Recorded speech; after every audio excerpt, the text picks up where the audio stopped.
Hey, how's it going? This is Kirsch, and I am explaining why the traditional resume advice just doesn't work. Okay, here's an article from entrepreneur.com that says, tired of applying to jobs with no response? Try this tactic.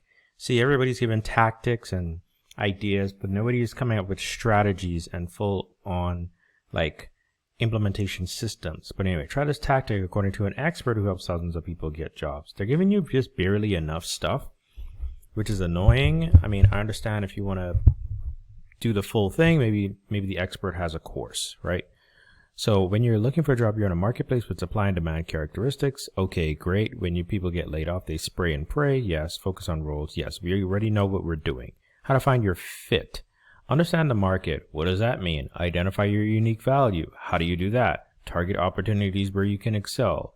Great.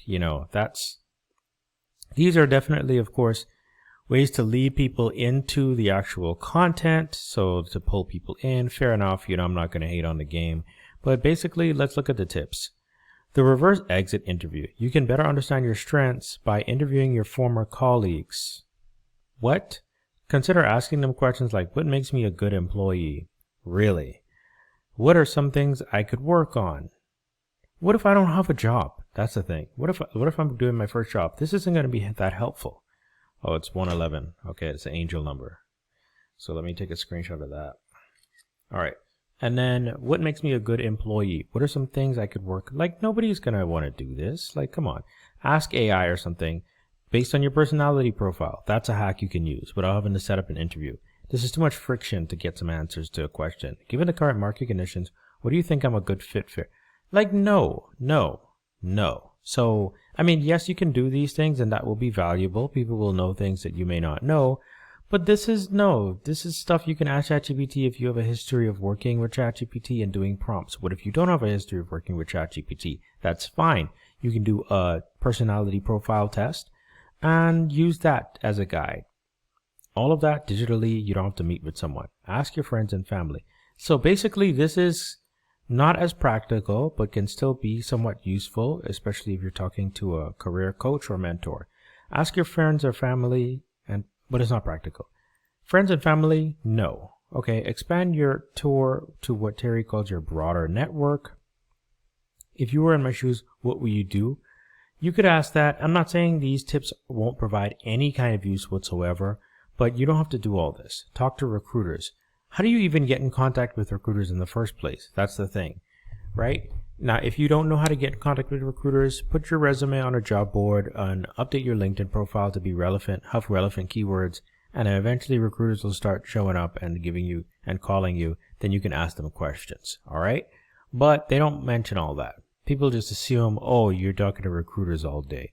That may not be the case. If you go to a career fair, you can do that, but companies at career fairs are busy looking for candidates. So anyway, people make a common mistake when talking to recruiters. They ask if there are any jobs available. That doesn't work. Okay. Instead, ask them, what roles do you think I'm a fit for? Here's the thing. You can ask them that. Cool. And the recruiters have that information. But a better thing to do would be to go on the company's website, see what jobs exist, ask AI to tell you, and then you tell the recruiter what jobs you think you would be a good fit for based on your experience and based on the roles that you find. We have AI now. You can do that. That makes it easier for the recruiter to put you in a box, okay, because you're putting yourself in a box. Then you can say, hey, what roles do you think I'm a fit for? But you'll already have some idea. That will give you valuable insights into candidate market fit. Yeah.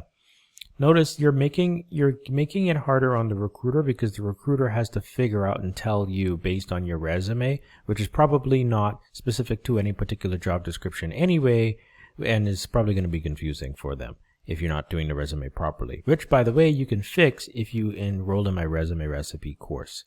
Don't mind how it looks, the link, it's legit or whatever, just enroll and you get to fix all of this. When the recruiter calls, Terry says, pick up the phone, even if you don't want the job. Network with them and build that I guess so. You have to reach out. There's all this reaching out and putting all this effort. There's a different way you could do it where you can get people coming to you. If you want to find that out, check out my resume recipe course. Ask me some question, put your comments in below, and I'll talk to you.